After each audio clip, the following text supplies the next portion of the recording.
आज हम मध्यकालीन भारतीय इतिहास को जानने के स्रोतों के बारे में चर्चा करेंगे।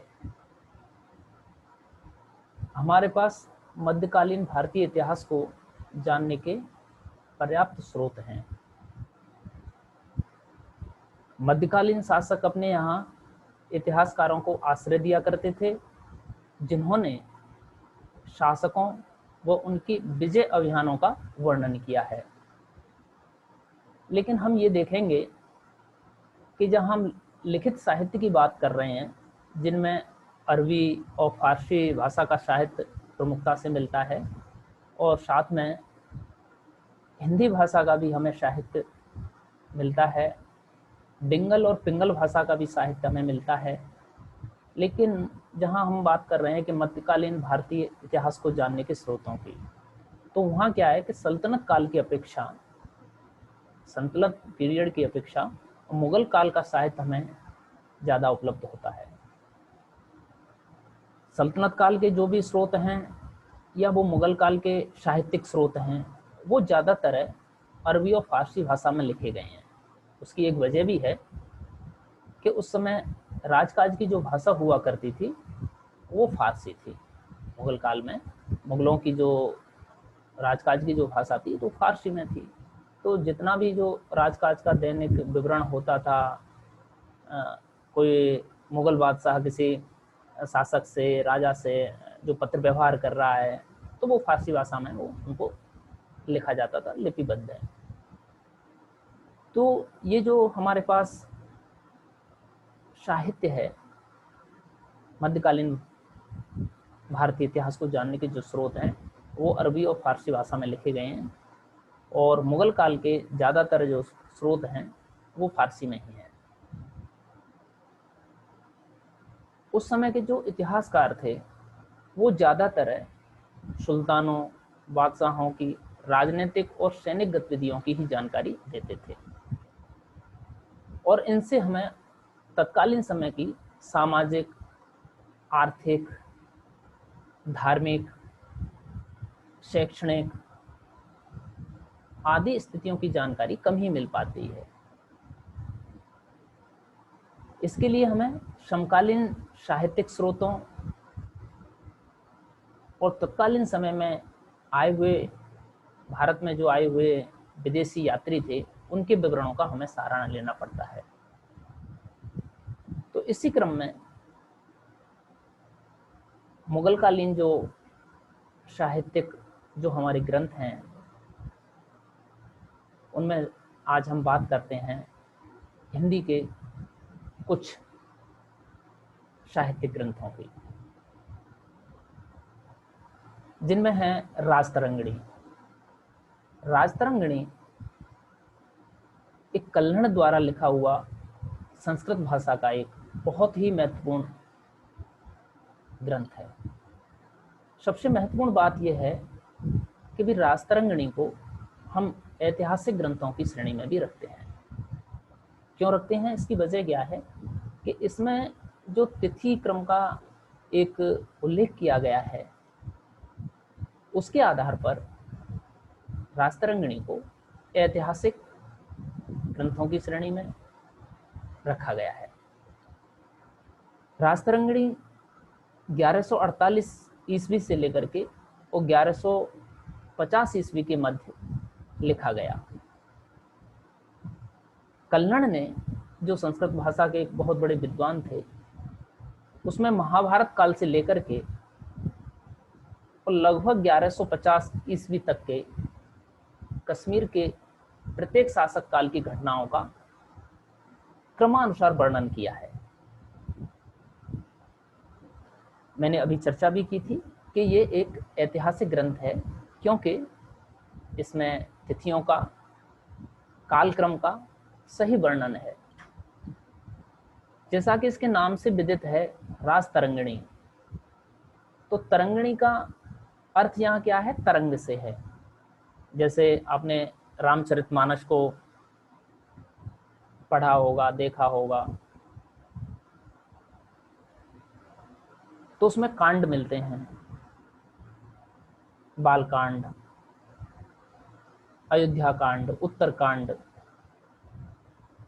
अरण्य कांड, किष्किंधा, सुंदर कांड, इस तरीके से। ऐसे ही राजतरंगिणी को 8 तरंगों में विभाजित किया गया है, अर्थात तरंग का यहाँ अर्थ अध्याय से है, यानी राजतरंगिणी में 8 अध्याय हैं और संस्कृत भाषा में ये लिखा हुआ ग्रंथ है, और जिसमें कुल जो श्लोक हैं वो 7826 श्लोक हैं। एक बार फिर से मैं चर्चा करना चाहूँगा कि राजतरंगिणी जैसा कि नाम से विदित है, तरंग इसका मतलब अध्याय, इसमें 8 तरंग हैं और इसमें 7826 श्लोक हैं। राजतरंगिणी में कल्हण ने जिक्र भी किया है, वो बताते हैं, कल्हण ने लिखा है राजतरंगिणी में कि कश्मीर की जो घाटी है वहाँ पहले एक बहुत बड़ी झील हुआ करती थी, बहुत बड़ी झील हुआ करती थी, जिसे कश्यप ऋषि जो ब्रह्मा के पुत्र थे ने इस झील को सुखा दिया था। आगे कल्हण लिखते हैं कि श्रीनगर की स्थापना मौर्य सम्राट अशोक द्वारा की गई थी और बौद्ध धर्म उनके समय से ही यहाँ पहुंचा और फिर यहाँ से मध्य एशिया से तिब्बत और चीन सहित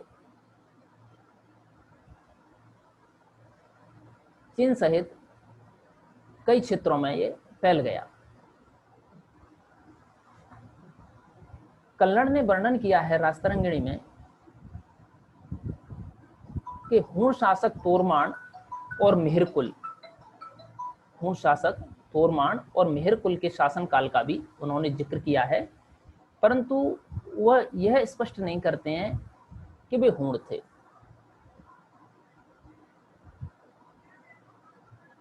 कल्हण इस बात का तो जिक्र करते हैं कि भाई तोरमाण और मेहरकुल ने कश्मीर पर आक्रमण तो किया, लेकिन इस बात का वो जिक्र कहीं नहीं करते हैं कि वे हूण थे। हालांकि इस बात की जानकारी, इस तथ्य की जानकारी हमें और स्रोतों से भी मिलती है, प्राप्त होती है। राजतरंगिणी में लिखा है कि हूणों के बाद गोनंदिया वंश के मेघवाहन का परिवार जो गांधार से वापस आया था, गांधार तक्षशिला,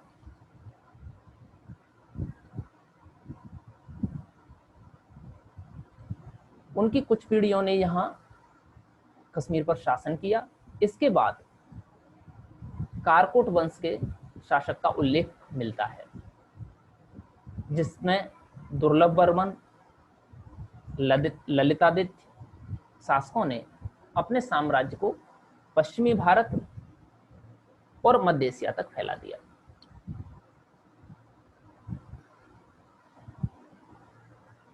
कारकोट वंश के बाद राजतरंगिणी में उल्लेख है कि उत्पल वंश एवं अंत में लोहार वंश का यहाँ साम्राज्य रहा।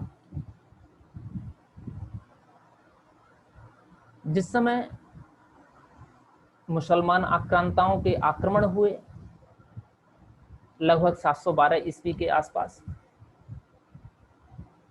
उस समय से लेकर के और 1000 ईस्वी के आसपास महमूद गजनबी के आक्रमणों का राजनीतिक ऐतिहासिक प्रभावों का भी बड़ी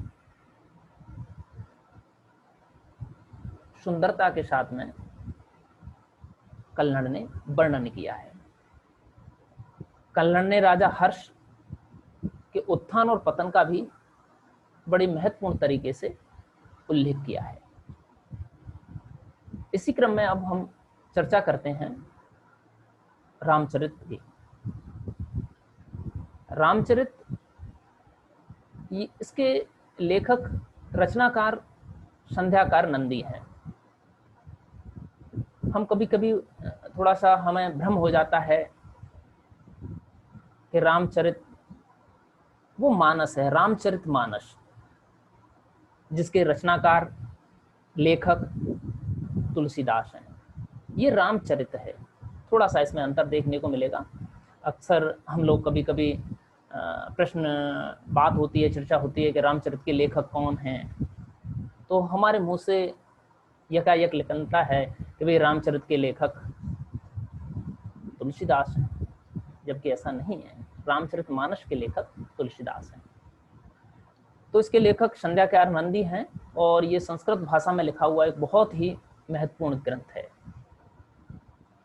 इस ग्रंथ में 1050 से लेकर के और 1150 ईस्वी तक का लगभग 100 वर्षों का बंगाल के पाल शासकों का वर्णन इसमें मिलता है।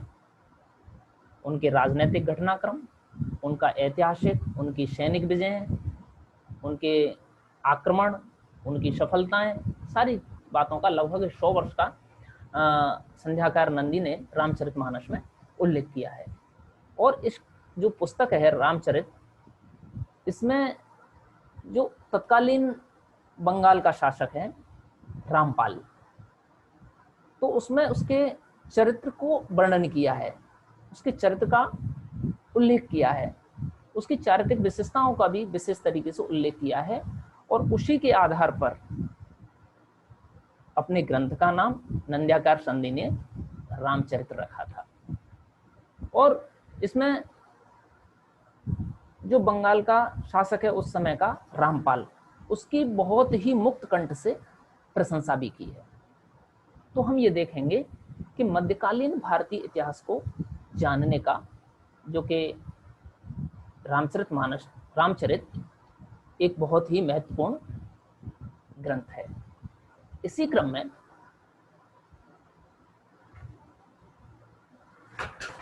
अगली हम बात करेंगे बल्लाल चरित्र की। बल्लाल चरित्र इस पुस्तक की रचना या इस ग्रंथ की रचना आनंद भट्ट ने की थी। इसमें बंगाल के सेन वंश 1160 से लेकर के और 1179 ईस्वी तक के सेन वंश के दूसरे शासक, जिनका नाम था बल्लाल सेन का वो वर्णन मिलता है। सेन वंश के कई शिलालेखों के अनुसार बल्लाल सेन भी स्वयं एक बहुत बड़ा विद्वान था, विद्वानों का आश्रयदाता भी था और एक लेखक था और रचनाकार भी था। उसने भी कई ऐतिहासिक ग्रंथों की रचना की, जिनमें हमें एक दान सागर और अद्भुत सागर जैसी किताबों का हमें उल्लेख मिलता है कि दान सागर और अद्भुत सागर बल्लाल चरित की रचना है। तो ये दोनों पुस्तकें भी हमें बल्लाल चरित जो आनंद भट्ट की कृति है, दूसरा दान सागर और अद्भुत सागर, ये दोनों कृतियां भी जो कि बल्लाल सेन द्वारा रचित हैं, ये भी मध्यकालीन भारतीय इतिहास को जानने का बहुत ही महत्वपूर्ण एक ग्रंथ है, हमारे लिए बहुत ही महत्वपूर्ण स्रोत है। इसी क्रम में आज और हम बात करते हैं पृथ्वीराज रासो की। पृथ्वीराज रासो ये चंद्रबरदाई द्वारा लिखित एक ग्रंथ है, एक महाकाव्य है, जिसमें चौहान राजा, अजमेर के चौहान राजा पृथ्वीराज तृतीय चौहान के जीवन का वर्णन मिलता है। पृथ्वीराज चौहान, जैसा कि पृथ्वीराज रासो में वर्णन है कि वो अजमेर और दिल्ली के शासक हैं। अजमेर से लेकर के दिल्ली तक उनका साम्राज्य विस्तार है। और पृथ्वीराज रासो का जो रचनाकार है चंद्रबरदाई, वो उसका एक दरबारी कवि भी है। कई जगह हमें ऐसा उल्लेख भी मिलता है कि वो पृथ्वीराज चौहान का मित्र भी है। ठीक है, तो पृथ्वीराज चौहान का शासक इस समय अजमेर और दिल्ली तक है और 1165 से लेकर के और 1192 तक पृथ्वीराज चौहान दिल्ली की गद्दी पर राज कर रहे हैं। कवि चंद्रबरदाई ने लिखा है मैंने अभी जिक्र भी किया था कि जो पृथ्वीराज चौहान के समकालीन भी हैं, उनके दरबारी कवि भी हैं और उनके मित्र भी हैं। पृथ्वीराज रासो लगभग 2500 प्रश्नों का एक बहुत ही बड़ा ग्रंथ है, और ये ग्रंथ पिंगल भाषा में रचा हुआ है, लिखित है।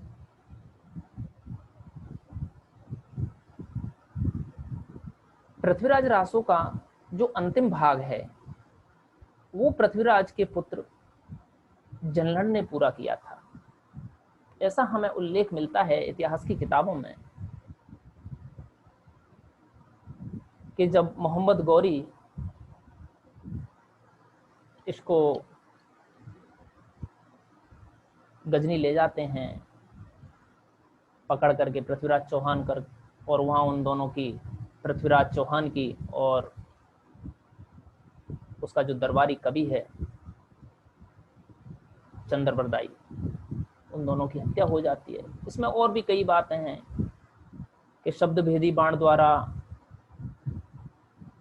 पृथ्वीराज चौहान मोहम्मद गौरी की हत्या कर देते हैं, लेकिन इस बात को ज़्यादातर इतिहासकारों ने, मुस्लिम इतिहासकारों ने, कुछ भारतीय इतिहासकारों ने इस घटना को एक कपोल कल्पित माना है। ठीक है, वो एक अलग बात है। लेकिन जैसा कि चंद्रबरदाई पृथ्वीराज रासो में लिखते हैं कि भाई इसका जो अंतिम जो भाग था, उनकी दोनों की मृत्यु हो जाती है, पृथ्वीराज चौहान की और चंद्रबरदाई की। तो जो अंतिम भाग है उसको चंद्रबरदाई का पुत्र जलनर पूरा करता है। इस पुस्तक में पृथ्वीराज और संयुक्ता के प्रेम का भी वर्णन मिलता है।